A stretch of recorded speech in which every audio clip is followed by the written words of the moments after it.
Magandang gabi mga kabulgar, narito na ang mga balita ngayong Miyerkules. Ebola outbreak sa Congo lalong lumalala. Umakyat na sa 578 na kaso, kabilang ang 115 nasawi, ang naitala sa nagpapatuloy na Ebola outbreak sa Democratic Republic of Congo. Ayon sa pamahalaan, nahihirapan ng mga otoridad na kontrolin ang pagkalat ng Bundibugyo strain ng Ebola dahil sa kawalan ng sapat na kagamitan ng mga medics. Pinayuhan naman ng mga residente na magtungo agad sa mga pagamutan kapag nakaranas ng lagnat, pagsusuka at pagdudumi upang maiwasan ang paglala ng sakit. Resort kung saan nasawi ang 2 Ateneo student athletes, walang koordinasyon sa LGU. Para sa Boses ng Katotohanan magbabalita, Miguel Banaag. Kinumpirma ni Dipakulaw Aurora Mayor Donilo Tolentino na walang koordinasyon sa lokal na pamahalaan ng team building activity ng Ateneo basketball team na ikinasawi ng 2 sa kanilang players. Dagdag ng alkalde, nararapat lang na magkaroon ng koordinasyon ng mga resort sa kanilang probinsya kung sakaling tatanggap sila ng bisita tulad ng nasabing universidad. Matatanda ang nasawi sina Divine Aguilia at Rene Baterbonia matapos malunod ng hilahin umano ang mga ito pababa ng malakas na current, ayon sa PNP PRO 3. Nagbubulgar, Miguel Banaag. Ex-Lieutenant Colonel Dumlao, inilipat na sa Bilibid. Para sa Boses ng Katotohanan magbabalita, Jenny Albason.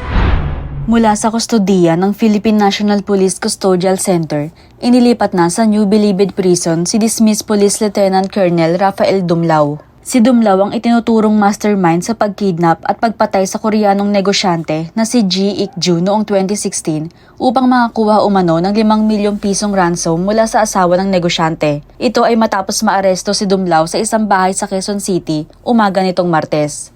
Nagbubulgar, Jenny Albason. Presyo ng ilang sardinas magtataas ayon sa DTI. Para sa Boses ng Katotohanan magbabalita, RJ Atoralde. Ayon sa Department of Trade and Industry or DTI, magkakaroon ng taas presyo ang ilang mga brand ng canned sardines. Dagdag ng DTI, hindi naman magtataas ang presyo ng tinapay, noodles, canned goods at iba pa. Nagbubulgar, RJ Atoralde.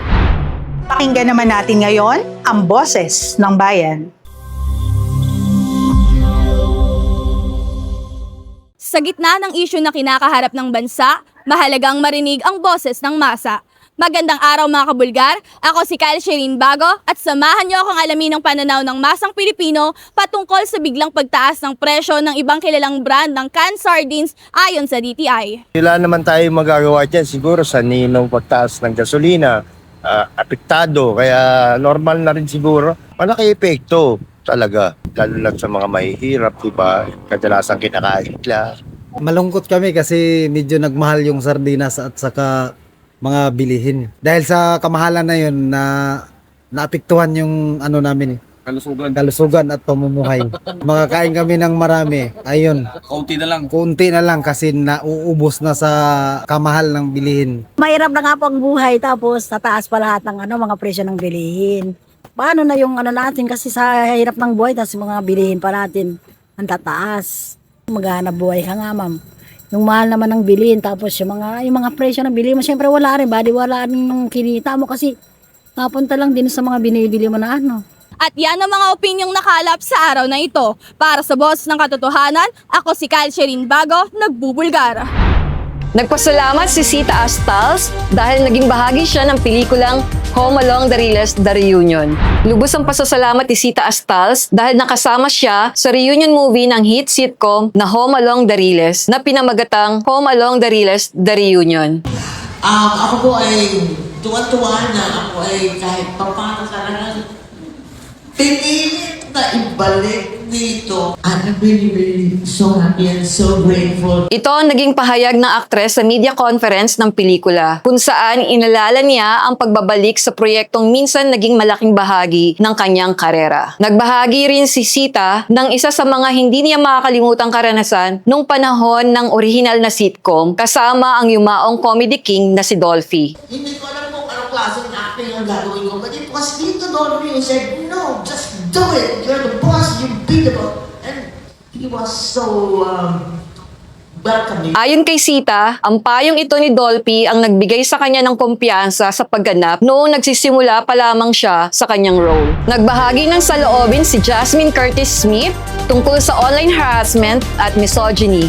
Para sa Boss ng Katotohanan, narito si Mabel Beron. Sa kanyang panayam sa Fast Talk with Boy Abunda, inihayag ni Jasmine Curtis Smith ang kanyang pagkadismaya sa patuloy na paglaganap ng misogyny at mapanirang komento sa social media. Ayon sa aktres, nakapagtataka na sa kabila ng pag-uusap tungkol sa respeto at pagkakapantay-pantay, mayroon pa ring mga taong pinipiling mang-insulto ng kapwa online. Nag-aaral naman tayong lahat, diba? Pinalaki naman sana tayo ng mabuti ng mga magulang natin. And I hope common sense na lang din kasi. Basic decency ba, Tito Boy? Inamin din ni Jasmine na nahihirapan siyang unawain kung bakit may mga taong naglalaan pa ng oras upang mag-iwan ng masasakit na komento sa internet. Nagbubulgar, Mabel Vieron. Alex Ayala, pasok sa second round ng HSBC Championships.